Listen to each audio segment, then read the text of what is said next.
அமுதமலை இணையதள வானொலியில் 2024 ஆண்டின் உழைப்பாளர் தினத்தை முன்னிட்டு இலங்கை உறவுகளால் மேடை ஏறுகிறது சிறப்பு பட்டிமன்றம். குடும்பத்தில் மகிழ்ச்சி, பெற்றோரின் புரிந்துணர்விலா அல்லது பிள்ளைகளின் புரிந்துணர்விலா என்ற கேள்விக்கு பதில் காண சிறப்பு நடுவராக தமிழாசிரியை பெருமதிப்பிற்குரிய சகோதரி ராஜேஸ்வரி அவர்கள் தலைமை தாங்கும் இலங்கை தமிழ் பட்டிமன்றம் இதோ உங்களின் செவிகளில். செய்யும் தொழிலே தெய்வம் என்றார் கவிஞர் வட்டுக்கோட்டை கல்யாண சுந்தரனார். உழைப்பால் உயர்ந்த உழைப்பாளர் தினமான இன்று எமது அமுதமலை வானொலியினால் ஏற்பாடு செய்யப்பட்டிருக்கின்ற இந்த சிறப்பு பட்டிமன்றத்தில் அனைவரையும் இணையதள வானொலி மூலம் சந்திப்பதில் நான் மட்டற்ற மகிழ்ச்சி அடைகின்றேன். அன்பும் அறனும் உடைத்தாயின் இல்வாழ்க்கை பண்பும் பயனும் அது, இது வள்ளுவர் வாக்கு. இல்வாழ்க்கையை ஓர் அறம் என சிறப்பிப்பதால் இல்லறம் என பெயர் பெற்றது. குடும்பத்தை ஆள்பவள் இல்லத்தரசி. அவள் அரிசி இல்லை, பருப்பு இல்லை, அது இல்லை, இது இல்லை என்றால் அவளுக்கு இல்லாள் என்று பெயர் வந்தது என்றார் அறிஞர் அண்ணா. ஒரு குடும்பத்தின் அங்கமாக விளங்குபவர்கள் குழந்தைகளும் உறவினர்களும். அவர்களின் புரிந்துணர்வின் அடிப்படையில் குடும்பம் என்ற வண்டி மகிழ்ச்சியுடன் நகர்கின்றது. இதே போன்றுதான் தேசபக்தி என்று அமைந்த மகிழ்ச்சி நாடு என்கின்ற பெரிய குடும்பத்தை போற்றி வளர்ப்பதற்கு ஏற்பட்டதாகும். மேலும் கடவுள் நெறி என்பது உலகத்தில் வாழும் எல்லோரிடமும் அன்பு செலுத்தி உலகத்தையே கடவுளின் குடும்பம் என்று கருதும் பரந்த நோக்கத்தை வளர்ப்பதற்கு ஏற்பட்டதாகும். இந்த அடிப்படையில் பார்த்தால் குடும்பத்தில் தன்னலத்தை குறைத்து மகிழ்ச்சியை ஏற்படுத்துவோமானால் புரிந்துணர்வு ஏற்படும். குடும்பத்தில் தாய் கொடுக்கும் மகிழ்ச்சியை, அன்பை, அரவணைப்பை தவறாக பயன்படுத்தி தந்தையோ பிள்ளையோ தன்னலம் உடையவர்களாய் தீமை செய்வார்களாயின் அங்கே உயிரோட்டம் நிறைந்த புரிந்துணர்வு வறண்டு போய் போராட்டமே மிஞ்சும். குடும்பம் என்பது பல்வேறு சவால்களையும் தோல்விகளையும் சந்தித்து வரும் சமூகத்தின் ஓர் அங்கம். ஆனால் தற்பொழுது பார்த்தீர்களானால் குடும்பத்தின் மகிழ்ச்சி தங்கியிருப்பது புரிந்துணர்வின் அடிப்படையிலாகும். இந்த புரிந்துணர்வு பெற்றோர்களிடத்தில் இருக்கிறதா அல்லது பிள்ளைகளிடத்தில் இருக்கிறதா என்ற சுவாரஸ்யமான தலைப்பை கொண்டு இந்த பட்டிமன்றமானது நகர்ந்து செல்ல போகின்றது. இங்கே பெற்றோர்களின் புரிந்துணர்வு தான் குடும்பத்தின் மகிழ்ச்சிக்கு காரணம் என்று சகோதரிகளின் அணியும், இல்லை பிள்ளைகளின் புரிந்துணர்வு தான் குடும்பத்தின் மகிழ்ச்சிக்கு காரணம் என்று சகோதரர்களின் அணியும் களமிறங்கியுள்ளனர். இந்த தலைப்பிலேயே ஒரு சிக்கல் இருக்கின்றது. குழந்தைகளை குறை கூறினால் பெற்றோர்களுக்கு பிடிக்காது, பெற்றோரை குறை கூறினால் பிள்ளைகளுக்கு பிடிக்காது. ஆகவே பேச்சாளர்கள் இரு தரப்பினருடைய சாதகமான கருத்துக்களையும் வைத்து பேச வேண்டியது முக்கியமானதொன்றாகும். அதன் அடிப்படையில் குடும்பத்தின் மகிழ்ச்சிக்கு காரணம் பெற்றோரின் புரிந்துணர்வே என பேச வருகின்றார் பாடசாலை ஆசிரியை சகோதரி உதயகலா அவர்கள். அமுதமலை வானொலியை கேட்டுக்கொண்டிருக்கும் சகோதர சகோதரிகளுக்கு இந்நேர வணக்கம். பட்டிமன்றத்தை நடுநிலையாக நின்று நடுநிலை வைக்கும் நடுவர் அவர்களுக்கும், பட்டிமன்றத்தை சிறப்பிக்க வந்திருக்கும் எதிரணி சகோதரர்களுக்கும் என் சக சகோதரிகளுக்கும் இந்நேர வணக்கத்தை தெரிவித்துக் கொள்கின்றேன். இப்பட்டிமன்றத்தில் இரு தலைப்புகள் கொடுக்கப்பட்டுள்ளது. ஒன்று, குடும்பத்தின் மகிழ்ச்சி பெற்றோரின் புரிந்துணர்வா, இரண்டாவது பிள்ளைகளின் புரிந்துணர்வா என இரு தலைப்புகள் கொடுக்கப்பட்டுள்ளது. எங்கள் அணிக்கு கொடுக்கப்பட்ட தலைப்புகள் பெற்றோரின் புரிந்துணர்வு. நடுவர் அவர்களே, குடும்பம் என்பது ஒரு கோயில் போன்றது.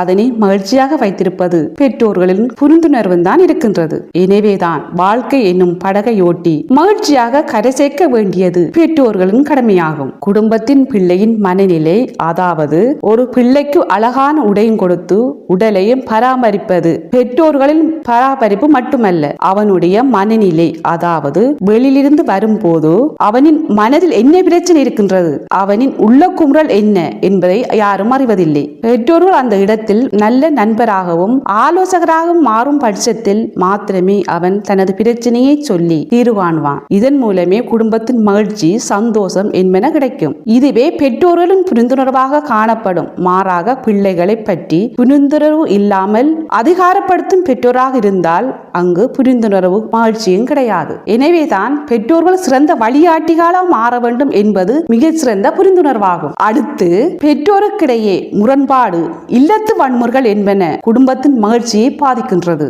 அத்தோடு பிள்ளைகளின் மகிழ்ச்சியின்மை, மன அழுத்தம், பயம், பதட்டம், கல்வியில் நாட்டமின்மை என்பன நிலவுவதோடு குடும்பத்தில் இருக்கும் சகல உறுப்பினர்களின் பாதிப்படைகின்றது. எனவே பெற்றோர்கள், பிள்ளைகள், குடும்ப உறுப்பினர்களின் மகிழ்ச்சி, சந்தோஷத்தை கருத்து கொண்டு புரிந்துணர்வுடன் செயற்பட வேண்டும் என்பது பெற்றோர்களின் கடமையாகும். நடுவர் அவர்களே, பெற்றோர்கள் என்பது குடும்பத்தில் ஆணிவேராக இருக்கின்றவர்கள். இவர்கள் தங்கள் முரண்பாட்டின் காரணமாக அதனை தீர்வு காண முடியாமல் பிரிந்து செல்கின்றார்கள். பிரிந்து சென்றும் மறுமணங்களை முடித்து வாழும் கட்டத்தில் பிள்ளைகளின் நிலை, குடும்பத்தில் வாழும் வயது வந்தவர்களின் நிலை பரிதாபமாக காணப்படுகின்றது. அதே தங்கள் பிள்ளைகள் மூன்றாவது நபரால் வளர்க்கப்படும் போது நிறைய பிரச்சனைகளை எதிர்நோக்குகின்றார்கள். அத்தோடு பெற்றோர்களின் அன்பு, அரவணைப்பு போன்றவை கிடைக்காமல் அன்புக்கு ஏங்கும் தன்மை காணப்படுகின்றது. மேலும் பிள்ளைகளுக்கு ஒழுங்கான வழிகாட்டல்கள் கிடைக்காத பட்சத்தில் எதிர்காலத்தில் நெறி பிறழ்வான பிள்ளையாக வளர்க்கப்படுகின்றான். இந்நிலையானது குடும்பத்தின் மகிழ்ச்சி பாதிப்படைவதோடு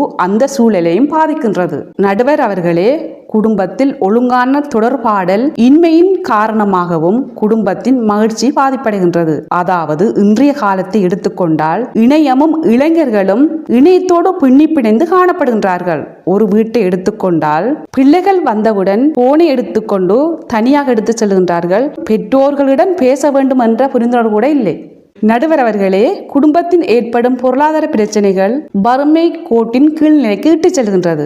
எனவே பெற்றோர்களின் கவலையினம், சோம்பரித்தனம், நோய்கள் என்பன குடும்பத்தின் பொருளாதார சிக்கலை காட்டிக் கொடுக்கின்றது. எனவே ஒரு பிள்ளை பிள்ளையாக வளர்க்கப்பட வேண்டுமே தவிர அவன் உளிகளால் சேர்க்கப்பட்ட மரமாக வளர்க்கப்படக்கூடாது. நடுவர் அவர்களே, சில பிள்ளைகளுக்கு நியாயமான ஆசைகள் ஏற்படும் போது அதனை பூர்த்தி செய்யாத பட்சத்தில் சக நண்பர்களோடு தன்னை ஒப்பிடத் தொடங்கும் போதும் மன அழுத்தம், கவலை என்பவற்றை ஏற்றுக்கொள்வதோடு சமுதாயத்துக்கு எதிராக வன்முறைகளை தொடர தொடங்குவான். அதாவது களவு, கொலை, கொள்ளை போன்ற தவறான செயல்களில் ஈடுபடும் போது அவனுடைய வாழ்க்கை பாதிப்படைகின்றது. எதிர்காலமும் கேள்விக்குறியாக அமைகின்றது. எனவே பெற்றோர்கள் சில விடயத்தை இட்டு விழிப்பாக இருங்கள். எனவே குடும்பம் சிறந்த முறையில் மகிழ்ச்சியாக இருக்க வேண்டுமெனின் பெற்றோர்கள் இதனை புரிந்து கொள்வதன் மூலம் குடும்பம் சிறந்த முறையில் மகிழ்ச்சியாக இருக்கின்றது. குடும்ப உறுப்பினர்கள் மகிழ்ச்சிகரமான சூழலை ஏற்படுத்த வேண்டுமாயின் பெற்றோர்கள் வறுமை நிலையை பிள்ளைகளுக்கு அன்பாக சொல்லிக் கொடுத்து வாழ்க்கை என்பது இப்படித்தான் என்பதை தெளிவுபடுத்தும் போதும் அவன் புரிந்து கொள்வான். எனவே இந்த விடயத்தில் பெற்றோர்கள் சரியான புரிந்துணர்வுடன் செயற்படுவது மிக சிறந்ததாகும். பெற்றோர்களின் புரிந்துணர்வு தான் மகிழ்ச்சியை ஏற்படுத்துகின்றது என்பதனை கூறி எனது ஆணித்தரமான பேச்சை முடிக்கின்றேன். ஆசிரியை உதயகலா அவர்களின் பேச்சு அருமை அருமை. பெற்றோரின் புரிந்துணர்வில் தான் குடும்பம் இயங்குகின்றது என்றார். குடும்பம் ஒரு கோயில் என்றார். அப்படி என்றால் கோயிலில் வாழும் விக்கிரகங்கள் போன்று செயல்திறன் மிக்கவர்களாக குடும்பத்தவர்கள் இருக்க வேண்டும். பிள்ளைகளின் தேவைகளை சரியான நேரத்தில் சரியாக செய்ய வேண்டும். குடும்பத்தின் ஆணிவேர் பெற்றோர் என்றார். அது உண்மைதான். ராமாயணம், மகாபாரதம் போன்ற காவியங்களில் பெற்றோர்கள் ஒரு முன் உதாரணமாக இருந்து வழிகாட்டினார்கள். அத்துடன் விழுமிய பண்புகள் நிறைந்த ஒரு கூட்டு குடும்பமாக இருந்ததை அறிய முடிகின்றது. அங்கே விட்டுக் கொடுப்பு, வளைந்து கொடுத்தல், மற்றவரை மதித்தல், மற்றவருக்கு மரியாதை செய்தல், சம வயது குழுக்களுடன் எப்படி நடந்து கொள்ள வேண்டும் என்ற புரிந்துணர்வு அங்கு இருந்தது. அது கட்டாயம் குடும்பத்தில் தேவை. அதை அக்கால குடும்பங்கள் நெறிப்படுத்தியது உண்மை. அருமையான கருத்துக்களை முதலில் வந்து முன்வைத்தார் சகோதரி அவர்கள். எதிரணியினர் இக்கருத்துக்களை முறியடித்து எப்படி பேசுவார்கள் என்பதை பொறுத்திருந்து பார்ப்போம். அடுத்ததாக குடும்பத்தின் மகிழ்ச்சிக்கு பிள்ளைகளின் புரிந்துணர்வே காரணம் என பேச வருகின்றார் சகோதரர் கிருசோபன் அவர்கள். முழுமுதற் கடவுளாகிய சிவனுக்கும் அமுதமலை வானொலி கேட்டுக்கொண்டிருக்கும் மக்களுக்கும் என் வணக்கத்தை தெரிவித்துக் கொள்கிறேன். நடுவர் அவர்களே, எதிரணி சகோதரி கூறினார், பெற்றோர்களின் புரிந்துணர்வில் தான் குடும்பம் மகிழ்ச்சி அடைகிறது என்று. ஆனால் நான் சொல்கிறேன், பிள்ளைகளின் புரிந்துணர்வில் தான் குடும்பம் மகிழ்ச்சி அடைகிறது. ஒரு பெற்றோர் தன் பிள்ளைகளை படிக்க வைத்து ஒரு தொழில் துறையில் இருக்க வேண்டும் என நினைத்தால் அதை செய்து முடிப்பது பிள்ளைகளின் புரிந்துணர்வில் தான் தங்கியுள்ளது. தன் பெற்றோர் நான் ஈடேற வேண்டும் என நினைக்கிறார்கள் என அந்த பிள்ளையின் புரிந்துணர்வு அந்த பிள்ளையை அந்த நிலைக்கு ஆளாக்குகின்றது. எந்த குடும்பத்தை எடுத்துக்கொண்டாலும் பிள்ளைகளுக்காகத்தான் பெற்றோர்கள் வாழ்கிறார்கள். தன் பிள்ளைக்கு பின்வரும் காலங்களில் அவன் கஷ்டப்படக்கூடாது என்றும் தனது பிள்ளைக்கு பொருளாதார சிக்கல் ஏற்படக்கூடாது என்றும் நினைக்கிறார்கள். ஆனால் அந்த பிள்ளையிடம் இந்த புரிந்துணர்வு இல்லாவிடில் அந்த பிள்ளை கல்வியில் பின்தங்கிவிடும். அந்த பிள்ளைக்கு எதிர்காலத்தில் பொருளாதார பிரச்சனை ஏற்பட்டாலும் அந்த பிள்ளைக்கு இப்படி எல்லாம் வரும் என தனது பள்ளி பருவத்தில் புரிந்துணர்வு இருக்காது. இந்த ஒரு நிலை வந்தாலும் பெற்றோர்கள் தன் பிள்ளையை நினைத்து துன்பப்படுவார்கள். எனவே பிள்ளையின் பள்ளி பருவத்தில் கல்வியின் மகத்துவத்தையும் வாழ்க்கையின் ஒழுக்க நெறிமுறைகளையும் எடுத்து கூறுவது பெற்றோரின் கடமையாகும். இந்த சகோதரி கூறினார், இப்பொழுதே பிள்ளைகள் தன் பெற்றோரிடம் கதைப்பதை தவிர்த்து தொலைபேசியிலே நேரத்தை கழிக்கிறார்கள் என்று. உண்மைதான். சிறுபிள்ளை எதையும் அறியாது. தொலைபேசியில் நல்ல விடயங்களும் இருக்கும், கெட்ட விடயங்களும் இருக்கும்.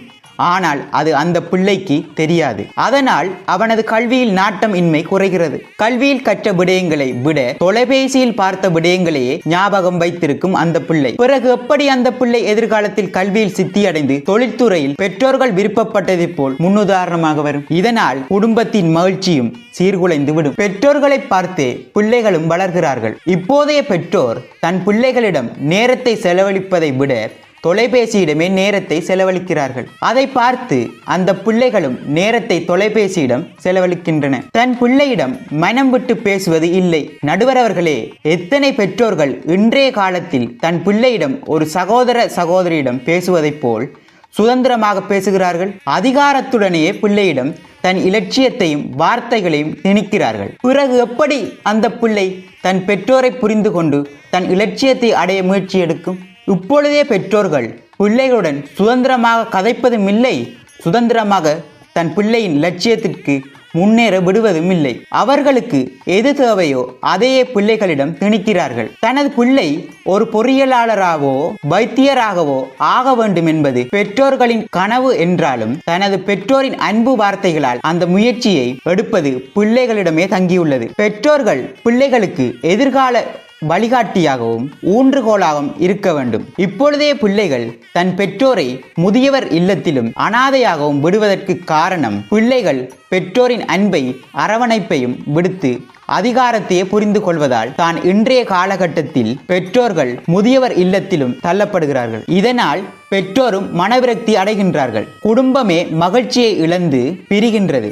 காரணம் பெற்றோர்களுக்கு குழந்தையிடம் அதற்கு என்ன தேவை என்று புரிந்துணர்வு இல்லாமைதான். இப்பொழுதே பெற்றோரிடம் குடும்பத்தில் முரண்பாடுகள் ஏற்படுகின்றன. அதை பார்த்து தன் இளமை பருவத்திலே அந்த குழந்தை மன அழுத்தத்திற்கும் ஆளாகின்றது. எதிர்காலத்தில் அந்த குழந்தையும் ஒரு வன்முறையாளராக மாறுகின்றது. இதனால் சமூகத்தில் சீர்கேடுகளும் அசம்பாவிதங்களும் ஏற்படுகின்றன. சமூகத்தில் குற்றங்களும் அதிகரிக்கின்றன. கல்வி வாழ்க்கையும் சீர்குலைகிறது. இதனால் எதிர்கால சமூகத்தில் ஒரு நல்ல தொழிலாளி என பெயர் எடுப்பதை விடுத்து குற்றவாளி என அந்த பிள்ளை பெயர் எடுக்கிறான். நடுவர் அவர்களே, சுவாமி விவேகானந்தர் அவரின் சிறுகதை ஒன்றை பார்க்க போனால் தனக்கு துறவி ஆகணும் என்று ஒரு இலட்சியம் அவரிடம் சிறுவயதில் இருந்தே கனவாக இருந்தது. தன் தாயிடம் தன் விருப்பத்தை கூறியிருக்கிறார். தன் தாயும் நீ ஒரு கத்தியை எடுத்து வா என ஒவ்வொரு நாளும் கூறுவார். ஒரு நாள் நீ சந்நியாசம் செல்லலாம் சரி என தன் தாய் அவர் விருப்பத்தை ஏற்றுக்கொண்டார். அப்பொழுது அந்த குழந்தையாகிய விவேகானந்தர் கேட்கிறார்,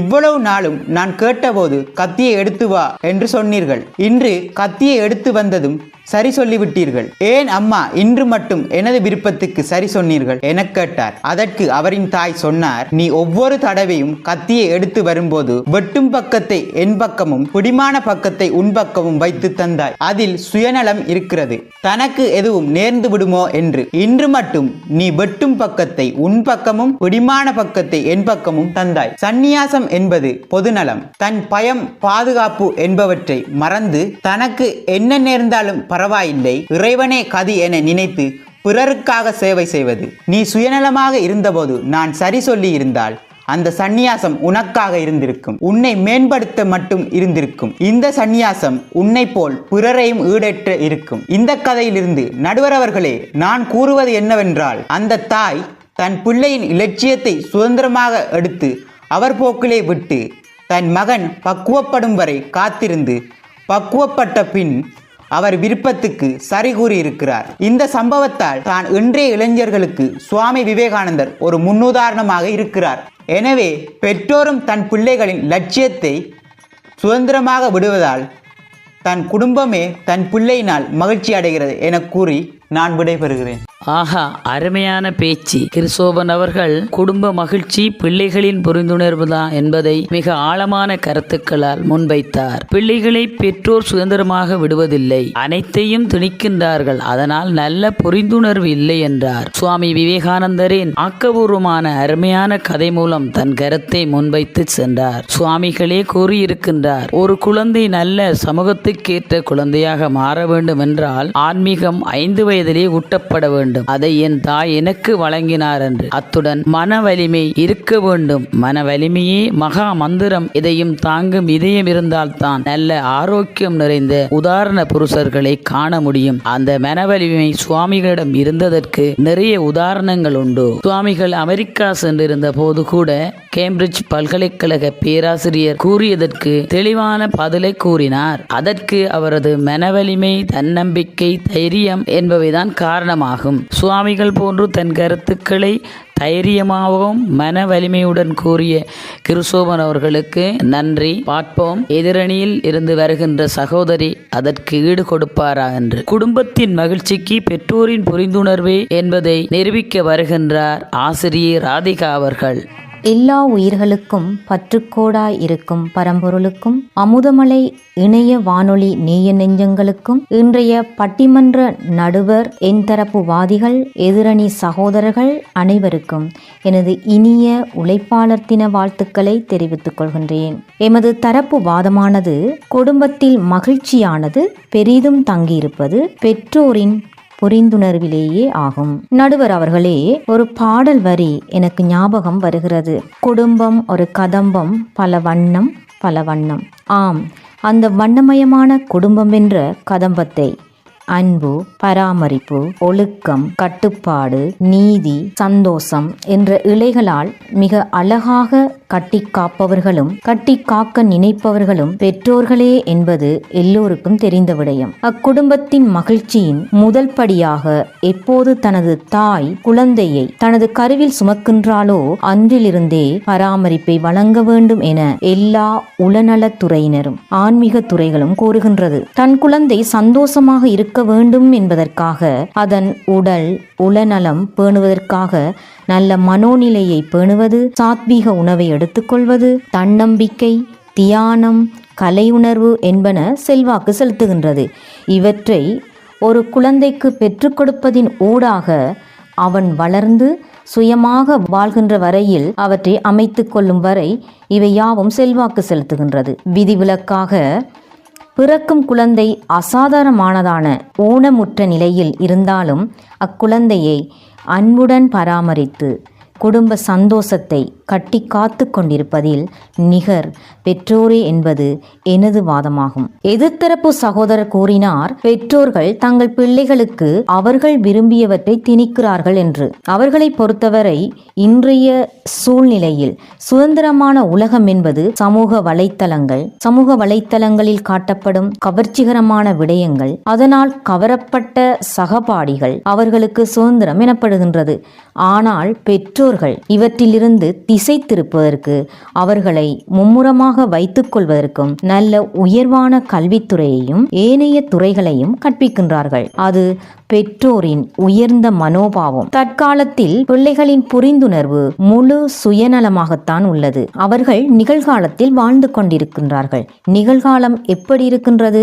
தொலைபேசி, மதுபாவனை, போதை வஸ்துக்கள், இவற்றிலிருந்து இன்றைய இளைஞர்களை பாதுகாத்து குடும்ப சந்தோஷத்தை பேணுவதில் பெற்றோர்கள் தங்கள் நிகழ்காலத்தை தியாகம் செய்து கொண்டிருக்கின்றார்கள் என்பது நாங்கள் கண்கூடாக கண்ட உண்மை என்பதை மறக்கலாகாது. அத்தோடு பெற்றோர்கள் கூறுவதுண்டு, எனது இன்றைய சந்தோஷமான நிலைக்கு எனது பெற்றோரின் கண்டிப்பான வளர்ப்பென்று. அதையே அவர்கள் தங்கள் குழந்தைகளில் பிரயோகிக்கின்றார்கள். அவர் குறிப்பிட்ட வயதிற்கு பிறகு சரியது தவறு எது என வாழ்க்கை கற்றுக் கொடுத்த பாடத்தின் அடிப்படையில் அவர்களை வளர்க்க முற்படுவது தவறல்லவே? நடுவர் அவர்களே, ஒரு குழந்தை ஆரோக்கியமானவராக இருக்க வேண்டுமென்றால் கசப்பான மருந்துகளையோ வலிக்கும் ஊசி ஊசி மருந்துகளையோ ஏற்றினால்தான் அது ஆரோக்கியமாக இருக்கும். இதற்கு பேர் திணிப்பது என்று அர்த்தமாகாது. இன்றைய பெற்றோர்களின் திணிப்பு தன் குழந்தையின் சந்தோஷத்திற்கான எதிர்பார்ப்பும் புரிந்துணர்வும் என்பதில் ஐயமில்லை. விவேகானந்தர் பற்றி கூறியிருந்தார், அந்த தாய் சரியான புரிந்துணர்வில் அம்மகனை வளர்த்ததால்தான் இன்று சாதாரண நரேந்திரனாக இருந்தவர் சுவாமி விவேகானந்தராக இந்த உலகத்தில் எல்லோர் மனங்களிலும் வாழ்ந்து கொண்டிருக்கின்றார் என்றால் பெற்றோரின் புரிந்துணர்வு என்பதை அந்த சகோதரர் சார்பாக கூறி சென்றிருக்கின்றார். நன்றி சகோதரரை. ஒரு குழந்தைக்கு மாதாவும் பிதாவும் முதல் இரு படிகள். அவை இடராமல் இருக்குமானால் குரு தெய்வம் எனும் மிக அற்புதமான படிகளை அது அடைந்து வாழ்வில் அற்புதமாக ஜொலிக்கின்றது. எனவே நான் அறுதியாக கூறுவது என்னவெனில், ஒரு குடும்பத்தில் ஒவ்வொரு பிள்ளையின் மனோநிலையை அறிந்து அவர்களின் நல்ல எதிர்காலத்தை அமைக்கும் அத்திவாரங்களாகவும் படிக்கற்களாகவும் இருப்பவர்கள் பெற்றோர்களே என கூறிக்கொண்டு, ஒரு குடும்பத்தின் மகிழ்ச்சி தங்கியிருப்பது பெற்றோரின் புரிந்துணர்விலேயே என அறுதியாக கூறி வாய்ப்புக்கு நன்றி கூறி விடைபெறுகிறேன். நன்றி, வணக்கம். ஆழமான பல கருத்துக்களை முன்வைத்தார் சகோதரி ராதிகா அவர்கள். பெற்றோரின் புரிந்துணர்வே பிள்ளைகளின் ஒவ்வொரு செயலுக்கும் காரணம் என்றார். சுவாமி விவேகானந்தரை அன்னை புவனேஸ்வரி அம்மையார் எப்படி வளர்த்தார் தெரியுமா? நரேந்திரனை பராமரிக்க இரு பணிப்பெண்கள் தேவைப்பட்டதாம். ஏனெனில் அவர் அவ்வளவு சுட்டித்தனமா. குழந்தைகளை சமூகத்துக்கேற்ற நல்ல பிள்ளையாக உருவாக்குவது அவ்வளவு லேசான பணி அல்ல. அதனை பெற்றோர் சரிவர செய்யவில்லை என்றால் நல்ல குடும்பம் இருக்காது, நல்ல சமூகம் இருக்காது, நல்ல நாடு இருக்காது. எனவே பெற்றோரின் புரிந்துணர்வே பிள்ளையை பராமரிக்க தேவை என்பதை ஆழமான கருத்துக்களால் அழகாக சொல்லிச் சென்றார் சகோதரி அவர்கள். நன்றி. அடுத்ததாக குடும்பத்தின் மகிழ்ச்சிக்கு காரணம் குழந்தைகளே என்பதை கூற வருகின்றார் சகோதரர் அங்கத்தவர்கள். அமுதமலை இணையத்தன வானொலி நேயர்கள் அனைவருக்கும் எனது அன்பும் வணக்கத்தையும் தெரிவித்துக் கொள்கின்றேன். உலகம் பூராகவும் இன்றைய நாள் தொழிலாளர் தினத்தை வெகு விமர்சையாக கொண்டாடி வரும் இந்த தினத்தில் குடும்பத்தில் மகிழ்ச்சியை பெரிதும் தீர்மானிப்பது பிள்ளைகளா பெற்றோரா என்ற இந்த விவாதத்தில் பிள்ளைகளே குடும்பத்தின் மகிழ்ச்சியை தீர்மானிக்கின்றார்கள் என்ற விவாதத்தை முன்மொழிய நான் நினைக்கின்றேன். நடுவர் அவர்களே, குடும்பம் என்றாலே அது சந்தோஷம், சந்தோஷம் என்றாலே அது குடும்பம். பிள்ளைகளே அந்த குடும்பத்தின் சந்தோஷத்தை தீர்மானிக்கின்றார்கள் என்றால் அது மிகையாகாது. அனைவராலும் நேசிக்கப்படுபவர்களாகவும் மதிக்கப்படுபவர்களாகவும் பிள்ளைகளே இன்று காணப்படுகின்றனர். தன் தாயின் கனவுகள், சமுதாய எதிர்பார்ப்புகள், நாட்டின் எதிர்காலம் அனைத்துமே சிறு வயதிலிருந்தே கணிக்கப்படுகின்றதில்லையா? நான் ஒரு பொறியியலாளர் ஆக வேண்டும் என்றெல்லாம் பல கனவுகளையும் பல நினைவுகளையும் சிறு வயதிலிருந்தே அவர்கள் ஏற்படுத்திக் கொள்கின்றனர். இதன் மூலமாக அனைவரும் சந்தோஷத்தை அனுபவம் செய்கின்றார்களா? இல்லையா? அனுபவம் செய்கின்றார்கள். இன்ற பொழுதில் தன் மகனை சான்றோன் என கேட்ட தாய் என்ற கூற்றுக்கு இணங்க குழந்தைகள் அனைவரின் சந்தோஷத்தையும் பூர்த்தி செய்பவர்களாகவே உள்ளனர், இல்லையா? ஒரு சமுதாயம் முன்னேற வேண்டும், ஒரு நாடு முன்னேற வேண்டும், ஒரு தேசம் முன்னேற வேண்டும் என்று சொன்னால் அங்கு அனைவருமே கல்வியிலும் ஒழுக்கத்திலும் சிறந்தவர்களாக இருக்க வேண்டும். அப்படித்தானே? இதற்காகத்தான் 5 வளையாதது 50 வளையாது என்று சொல்லுவார்கள். பிள்ளைகளின் இந்த முன்னேற்றமே நாளைய தலைமுறையினரை முன்னேற்றமாக இருக்க முடியும். அப்போது அனைத்து குடும்பங்களின் மகிழ்ச்சியை இவர்கள் தானே தீர்மானிக்கின்றார்கள். எனவே நடுவர் அவர்களே, எதிர்த்தரப்பு சகோதரி அவர்கள் கூறியிருந்தார்கள், மதுபோதை பாவனையில் இளைஞர்கள் என்று சீரழிகின்றார்கள் என்று. உண்மையில் நடுவர் அவர்களே, அநேகமான பிள்ளைகள் பெற்றோரை பார்த்து இன்று அதற்கு பழக்கப்படுகின்றார்கள் என்பதே எதிர்த்தரப்பு சகோதரி மறந்துவிட்டார் போல. மற்றும் பெற்றோரின் திணிப்பு பிள்ளைகளின் சந்தோஷத்திற்கே என்று பிள்ளைகளை பல வழிகளில் சுமைகள் மிக்கவர்களாக அவர்கள் ஆக்குகின்றார்கள். குழந்தைகளின் மனநிலை, விருப்பம், கொள்ளளவு என்பவற்றை சிந்திக்காமல் செயல்படுவதே பிள்ளைகள் தாங்களாகவே முடிவெடுக்க தொடங்குகின்றதுக்கான காரணமாகும். எனவே நடுவர் அவர்களே, இன்றைய அறிவியல் சமுதாயத்தில் அனைத்திற்குமான தீர்வு இருக்கும் வகையில் பிள்ளைகள் இவ்வாறான போதைக்கு அடிமையாகுகின்றார்கள் என்பது அவர்களுடைய அடிப்படையில் உள்ள வழிகாட்டல் அல்லது உதாரணம் தவறாக இருப்பது என்றே இதுக்கு அர்த்தமாகும். இன்றைய பிள்ளைகளே நாளைய தலைவர்கள். அவர்களே அனைவரின் மகிழ்ச்சியை தீர்மானிக்கின்றார்கள். இன்று விளையாட்டிலும் கண்டுபிடிப்பிலும் அறிவியலிலும் பல்வேறு துறைகள் சார்ந்த சாதனையாளர்களாக இன்று பிள்ளைகளே காணப்படுகின்றார்கள். இவை ஒவ்வொரு குடும்பத்தையும் மகிழ்ச்சிப்படுத்துகின்றது என்றால் அது மிகையாகாது. உதாரணத்துக்கு சகோதரி அவர்கள் கூறியிருந்தார்கள், சுவாமி விவேகானந்தர் அவரை அந்த நிலைக்கு அவர் வருவதற்கு தனது பெற்றோருடைய புரிந்துணர்வே காரணம் என்று சொல்லி.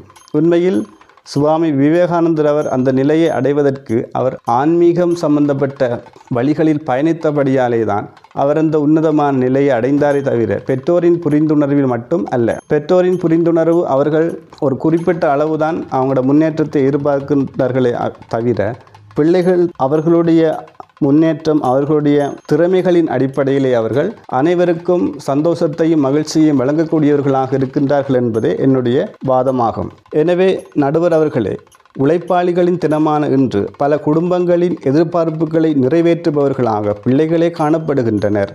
தன்னுடைய திறமைக்கேற்ப வேலை வாய்ப்புகளை பெற்றும் அதற்காக இன்று அதிகரித்து வரும் தொழில்நுட்ப வசதி வாய்ப்புகள் யாவும் பலரது தேவைகளையும் கண்ணீரையும் துடைக்கின்றதென்றால் அது உண்மைதானே. தனது பெற்றோரின் ஆசைகளை பூர்த்தி செய்வதற்காக பல்வேறு தியாகங்களையும் செய்து உழைத்து கொண்டிருக்கும் பிள்ளைகள் இன்று பல்லாயிரம் பேர். அவர்களின் தெளிவும் புரிந்துணர்வும் தான் குடும்பத்தின் மகிழ்ச்சியை தீர்மானிக்கின்றது என்பதே எமது அணி சார்பாக நான் முன்வைக்கின்ற வாதமாகும். வாய்ப்புக்கு நன்றி கூறி விடைபெறுகின்றேன். நன்றி. அற்புதம் அற்புதம், அபாரம் அவரின் பேச்சு. எளிமையாக இருந்தாலும் திறமையாக தன் கருத்தை கூறினார். குடும்பம் என்பது குழந்தைகளும் பெற்றோரும் இணைந்த ஒரு கூட்டுக்கலவை. இதில் பிள்ளைகளின் கொள்ளளவு பற்றி அழகாக சொன்னார் சகோதரர் அவர்கள். அத்துடன் எதிர்பார்ப்பை ஈடு செய்கின்றவர்களாக பிள்ளைகள் இருப்பதாகவும், அது மட்டுமல்ல தற்காலத்தில் பல சாதனையாளர்களாக மிளிர்பவர்களும் குழந்தைகளே என்று தன் வாதத்தை நிகழ்த்தினார் சகோதரர் அங்கத்தவர்கள். அருமை. பெற்றோருக்கு மகிழ்ச்சியை ஏற்படுத்துபவர்கள் பிள்ளைகள் என்கின்றார். உண்மைதான். ஒரு நாணயத்தின் இரு பக்கங்கள், உரிமையும் கடமையும் என்றார் டாக்டர் வரதராஜன். தந்தை குழந்தைகளுக்காக உழைக்க வேண்டும், பொறுப்புணர்வுடன் நடந்து கொள்ள வேண்டும், அது அவரது கடமை. அதேபோல் பிள்ளையும் தாய் தந்தையின் சொற்கேட்டல், ஆசிரியருக்கு கட்டுப்படல், மற்றவரை மதித்தல் பிள்ளையின் கடமை. இவற்றை இருதரப்பும் சரிவரச் செய்யும் போதே புரிந்துணர்வு ஏற்படும் என்பது நிதர்சனமான உண்மை. பார்ப்போம் எதிரணி சகோதரி தன் வாதத்தை எவ்வாறு வழிநடத்துவார் என்பதை. குடும்பத்தின் மகிழ்ச்சி தங்கியிருப்பது பெற்றோரின் புரிந்துணர்வில் என்பதை முன்வைக்க வருகின்றார் சகோதரி கலைச்செல்வி அவர்கள். அமுதமலை இணையதள வானொலி நேயர்களுக்கு எனது இதயங்கனிந்த வணக்கம். இன்றைய தினம் உழைப்பாளிகளின் கௌரவத்தை மேம்படுத்தும் தினமாக இருந்தாலும் உழைப்பாளி என்பதற்குள் பெற்றோர்களும் அடங்குகின்றார்கள் என கூறி குடும்பத்தின் மகிழ்ச்சி பெற்றோரின் புரிந்துணர்விலே எனும் வாதத்திற்கு சாதகமான கருத்தினை முன்வைக்க வந்திருக்கின்றேன். தாயில் சிறந்ததொரு கோயிலும் இல்லை, தந்தை சொல்மிக்க மந்திரமில்லை, 1000 உறவுகளில் பெருமைகள் இல்லை, அன்னை தந்தையே அன்பின் எல்லை என கூறி, குடும்பம் என்பது பெற்றோர்களும் பிள்ளைகளும் மட்டுமல்ல, மாமா மாமி பாட்டன் பாட்டி எல்லோருமே சேர்ந்ததுதான் ஒரு குடும்பம்.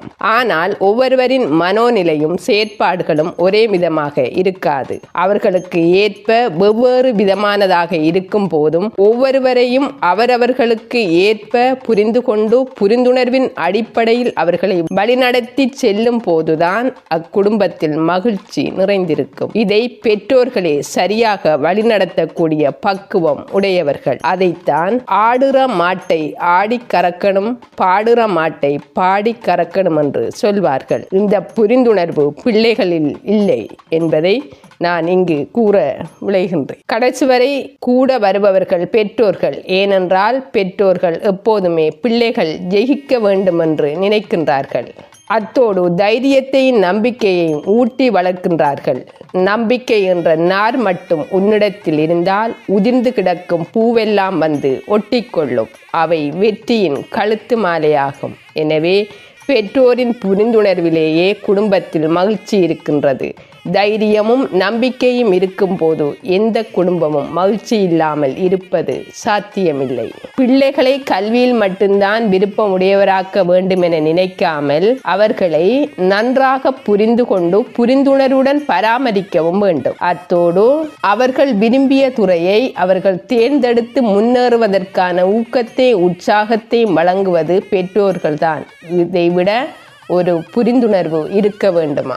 நடுவர் அவர்களே, எந்த ஒரு விடயத்தை எடுத்துக்கொண்டாலும் அனுபவம் என்ற ஒன்றுதான் முக்கியம் பெறுகின்றது. அதனால்தான் முன்னோர்கள் சொல்லி இருக்கிறார்கள், நெருப்பினுள் விரலை வைத்தால் சுடும் என்று தெரியும். அதே போன்று புரிதல் என்ற அனுபவத்தை பிள்ளைகளுக்கு ஊட்டி வளர்த்தால்தான் புரிதல் என்றால் என்ன என்றே பிள்ளைகள் புரிந்து கொள்வார்கள். நெருப்பினுள் விரலை வைத்தால் சுடும் என்ற அனுபவத்தை பெற்றவர்கள் பெற்றோர்கள். ஆனால் பிள்ளைகள் நெருப்பில் கை வைத்தால் சுடும் என்ற கேள்வி ஞானத்தை பெற்றவர்கள். கேள்வி ஞானத்தால் வரும் புரிந்துணர்வு குடும்பத்தில் மகிழ்ச்சியை கொடுக்காது. இதைத்தான் சிறு பிள்ளை வேளாண்மை வீடு வந்து சேராது என்பார்கள். ஒரு பாடல் வரி கூட என்ன சொல்கின்றதென்றால், அன்னையிடம் அன்பை வாங்கலாம், தந்தையிடம் அறிவை வாங்கலாம், இருவரிடமும் இருந்துதான் புரிந்துணர்வை வாங்கலாம் என்பது உண்மை. ஆகவே நடுவர் அவர்களே, எந்த இடத்திலிருந்து எந்த திசையை திரும்பி பார்த்தாலும் குடும்பத்தில் மகிழ்ச்சி பெற்றோரின் புரிந்துணர்வில் தான் இருக்கின்றது என்பது திட்டத்தெளிவாக தெரிகின்றது. எதிரணி சகோதரர் மேடை ஏறி வந்து பல கருத்துக்களை பேசினார். ஆனால் ஒரு கருத்து கூட உருப்படியானது அல்ல. ஏனென்றால் மீண்டும் மீண்டும் அவர் எங்களுக்கு சாதகமாகவே பேசிக் கொண்டிருந்தார். எதிர்த்தரப்பு சகோதரர்களே, நீங்கள் ஒன்றை மட்டும் புரிந்து கொள்ள வேண்டும். நீங்கள் பிள்ளைகளை பற்றி எது பேசினாலும் அது பெற்றோர்களிடமிருந்து வந்ததுதான். இன்ற பொழுதில் பெரிதுவக்கும் தன் மகனை சான்றோன் என கேட்ட தாய் என்ற வரிகளில் கூட பெற்றோர்களின் புரிந்துணர்வு தான் புதைந்திருக்கின்றது. ஆகவே நடுவர் அவர்களே, நீங்கள் வழங்கப் போகும் தீர்ப்பு எந்த தரப்பிற்கு வேண்டுமானாலும் இருக்கலாம். ஆனால் நீங்கள் ஒரு தாய், உங்கள் புரிந்துணர்வில் தான் உங்கள் குடும்பம் இயங்கிக் கொண்டிருக்கின்றது. இது உங்களுக்கே புரியும் என்ற நம்பிக்கையோடு எனக்கு அளித்த வாய்ப்பிற்கு நன்றி கூறி விடைபெறுகின்றேன். ஆஹா, என்னையே மடக்கி விட்டார் சகோதரி அவர்கள். நானும் ஒரு தாய்தான், அதில் சந்தேகம் தேவையில்லை. மூத்தோர் சொல் வார்த்தையும் முழு நெல்லிக்கனியும் கசக்கும் என்பார்கள். குடும்பத்தின் மூத்தோர் குழந்தைகளை தன் நல் அறத்துடனும் ஒழுக்கத்துடனும் பராமரித்து வளர்க்க வேண்டும். வளரும் பயிரை முளையிலே தெரியும் என்பது போல் அணித்தரமாக எடுத்து கூறினார் சகோதரி அவர்கள். ஜவஹர்லால் நேரு அல்மரா சிறையில் இருந்தபோது தன் செல்ல மகளான இந்துவுக்கு 1935ஆம் ஆண்டு தன் குழந்தை எப்படி இருக்க வேண்டும், ஆசிரியருடன் எப்படி நடந்து கொள்ள வேண்டும் என்பதை கடிதம் மூலம் தன் உணர்வை வெளிப்படுத்தினார். தந்தையின் பின் இந்தியாவின் பிரதமராக இந்திரா காந்தி வருவதற்கு கூட தந்தையின் வழிகாட்டலே சிறப்பாக அமைந்திருந்தது என்பது திட்டத்தெளிவான உண்மை. இதிலிருந்து என்ன தெரிகின்றது என்றால், பெற்றோரின் புரிந்துணர்வே குழந்தைகளின் மகிழ்ச்சிக்கு காரணம் என்பதை நிரூபித்தது மட்டுமல்லாது நாடு என்கின்ற பெரிய குடும்பத்தை ஆட்சி செய்ய முடிந்ததென்பது புலனாகின்றது. கணீர் என்ற குரலில் தன் கருத்தை முன்வைத்த சகோதரி அவர்களுக்கு நன்றி கூறி, குடும்பத்தின் மகிழ்ச்சி பிள்ளைகளின் புரிந்துணர்விலே என்பதை நிரூபிக்க வருகின்றார் சகோதரர் சஞ்சய் அவர்கள். எந்தவித எதிர்பார்ப்பும் இல்லாமல் மனிதர்களின் உண்மையான நோக்கத்தை அறிந்து அதற்கு தீர்வு கொடுத்து கொண்டிருக்கும் அமுதமலை இணையதள வானொலிக்கும் அதன் நேயர்களுக்கும் என் சிரம் கனிந்த வணக்கத்தை தெரிவித்துக் கொண்டு என் வாதத்தை ஆரம்பிக்கலாம் என்று நினைக்கின்றேன். எங்களுடைய தலைப்பானது குடும்பத்தில் மகிழ்ச்சியை தீர்மானிப்பது பிள்ளைகளின் புரிந்துணர்வு. பிள்ளைகளின் புரிந்துணர்வு தான் என வாதிடுவதற்கு நான் வந்திருக்கின்றேன். எதிர்த்தரப்பு சகோதரி கூறினார், தாயிடம் அன்பை வாங்கலாம், தந்தையிடம் அறிவை வாங்கலாம் என்று. இதற்கு நான் அவர்களுக்கு தமிழுக்கே அர்த்தம் கூறியவரின் திருவள்ளுவரின் திருக்குறளிலிருந்து ஆரம்பிக்கலாம் என்று நினைக்கின்றேன். அமிழ்தினும் மாற்ற இனிதேதம் மக்கள் சிறுகை அளாவிய கூழ். அதாவது தம்முடைய குழந்தைகளின் சின்னஞ்சிறு கைகளால் கிடைக்கும் மிகவும் எளிமையுடைய கூழே ஆனாலும் கூட அது பெற்றோருக்கு அறுசுவையிலும் இனிமையானதாயிருக்கும். இதை நான் உங்களுக்கு சற்று விவரிக்கலாம் என்று நினைக்கின்றேன். ஏனெனில் பெற்றோர் பிள்ளைகளுக்கு உணவு கொடுக்கும் போது அதில் நோக்கம் இருக்கும். என்ன நோக்கம்? நான் இந்த பிள்ளைக்கு இன்று சாப்பாடு கொடுத்தால் நாளை அந்த பிள்ளை வளர்ந்து நான் வயதான காலத்தில் எனக்கு சாப்பாடு கொடுக்கும் என்று. அந்த நோக்கத்துடன் அந்த பிள்ளைக்கு அந்த உணவை கொடுக்கும் போது அந்த பிள்ளை ஒரு சிறு துளி அளவும் கூட அந்த உணவை அறுசுவை உணவாக உணரமாட்டார். ஆனால் பிள்ளைகள் பெற்றோருக்கு உணவு கொடுக்கும் போது அவர்களுக்கு எந்த விதமான சுயநல நோக்கமும் கிடையாது. பெற்றோர்களின் சந்தோஷம் மட்டுமே நோக்கமாயிருக்கும். ஆகையால் தான் திருக்குறளிலே அவ்வாறு கூறப்பட்டுள்ளது. ஏனெனில் உண்மையான சந்தோஷத்தை தீர்மானிப்பது பிள்ளைகளின் தெளிவான புரிந்துணர்வே என்பதை நான் ஞாபகப்படுத்திக் கொள்கின்றேன் அவர்களுக்கு. எதிர்த்தரப்பு சகோதரி கூறினார், பிள்ளைகளை கல்வி கற்று முன்னேற வைப்பது பெற்றோரின் கடமையாம் என்று. இதற்கு நான் உங்களுக்கு யதார்த்த உண்மையை கூறுகின்றேன், நிஜ கதையை கூறுகின்றேன். 2012ஆம் ஆண்டு கேரளாவில் சார்ல்ஸ் ராலன் என்கின்ற அறிவியல் பரப்புரை திட்டத்தை தொடங்கி வைப்பதற்காக சென்றிருந்தார் முன்னாள் குடியரசுத் தலைவர் அப்துல் கலாம் அவர்கள். அதில் மாணவர்களுக்கு கேள்வி கேட்க சந்தர்ப்பம் வழங்கப்பட்டது. அதில் அனைத்து கேள்விகளுக்கும் பொறுமையாக பதிலளித்தார் அப்துல் கலாம் அவர்கள். அதில் ஒரு பையன் மட்டும் தயங்கி அப்துல் கலாமுக்கு அருகே வந்தான். வெகு தூரத்தில் இருக்கும் கிராமத்தில் படிக்கும் 6ஆம் வகுப்பு சிறுவன் அவன் கேட்டார், சார், என் பெயர் விஷ்ணு, எனக்கு ரொம்ப பதற்றமா இருக்குது. ஆசிரியர்களிடம் கூட நான் கேள்வி கேட்டதில்லை. எனக்கு பயம். எனக்கு அம்மா இருக்கார், ஆனால் நான் எனது அம்மாவின் 2வது கணவரின் பிள்ளை. என்னை சிறு வயதிலிருந்தே என்னுடைய அப்பா கடுமையாகத்தான் நடாத்துவார். வீட்டிலும் நிம்மதி இல்லை, பாடசாலையிலும் மாணவர்கள் என்னை கிண்டல் பண்ணுவார்கள். உனது அம்மாவின் 2வது கணவரின் பிள்ளைதான் நீ என்று. எனக்கு என்னுடைய வாழ்க்கையே போராட்டமாக இருக்கு. ஆனால் நான் என்ஜினியர் ஆக வேண்டும், அதற்கு நீங்கள் ஏதாவது கூற வேண்டும் என்று கேட்டான் அந்த சிறுவன் அப்துல் கலாமிடம். அதற்கு அப்துல் கலாம் கூறினார், நானும் என் வாழ்க்கையில் என் அம்மாவையும் அப்பாவையும் மதித்தேன், ஆனால் அவர்களின் வாழ்க்கையை பார்த்து என்னுடைய வாழ்க்கையை தொலைக்கவில்லை என்று. இதை கூறிவிட்டு அவர் ஒரு கவிதை கூறினார். நான் பறந்து கொண்டே இருப்பேன். நான் பிறந்தேன் அரும் பெரும் சக்தியுடன், நான் பிறந்தேன் கனவுடன், நான் வளர்ந்தேன் நட்பண்புகளுடன், நான் பிறந்தேன் உயர் எண்ணங்களை செயல்படுத்த, நான் வளர்ந்தேன் ஆராய்ச்சி உள்ளத்துடன், நான் வளர்ந்தேன் என்னால் முடியும் என்ற நம்பிக்கையுடன், நான் பிறந்தேன் ஆகாய உச்சியில் பறக்க, நான் பூமியில் ஒருபோதும் தவளவே மாட்டேன். ஆகாய உச்சிதான் என் லட்சியம். பறப்பேன், வாழ்வில் பறந்து கொண்டே இருப்பேன் என்று கவிதையை முடித்த கலாம் அவர்கள், இது என் சிறு வயதிலிருந்து இப்போது வரை கற்ற புரிந்துணர்வின் முத்துக்கள் என்றார். இப்படிய நிலை அந்த சிறுவனுக்கு எப்படி வந்தது? அந்த தாயின் தவறான முடிவு, அந்த தந்தையின் புரிந்துணர்வு இல்லாத செயற்பாடு, இவ்வாறான பல நடவடிக்கையால் தான் இன்றைய இளம் சமூகம் இலை மறை காய்களாகவே வாழ்ந்துவிட்டு செல்கின்றார்கள். ஏனெனில் ஒரு மனைவி திருமணம் முடிக்கின்றார், ஆனால் சில காலங்களில் கணவன் மனைவியை விட்டு பிரிந்து செல்லும் போது மனைவி தனித்து விடப்படுகின்றார். அந்த சமயத்தில் தெளிவான புரிந்துணர்வு இல்லாமல், எதையும் யோசிக்காமல் 2வது திருமணத்தை முடித்து விடுகின்றார். இதனால் பாதிக்கப்படுவது அந்த பெண் மட்டுமல்ல, அவர்களுக்கு பிறக்கும் பிள்ளைகள் தான். ஆனால் அவர்கள் சாதாரணமாக கூறுவார்கள்,